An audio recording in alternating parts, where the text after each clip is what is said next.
আমাদের বৈকুণ্ঠপুর চুটমুটি নাই, আমাদের পঞ্চায়েত পাড়ায় অমুক তমুক ঠেলিকারিতে সব জায়গায় আমার দোকানে মাল গেছে। আমরা এখন মরতে ভয় করি না।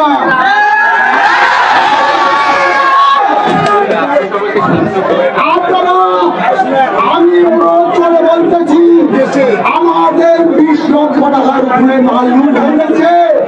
আমাদের কল ফাটাবাজি 50 টাকার কোটি টাকার মাল লুট হয়েছে। আপনারা এখন খালি আমার কথা শুনুন। আমি অনুরোধ করে বলছি, আপনারা ছেলের মতো আপনারা ছায়ের কথাগুলো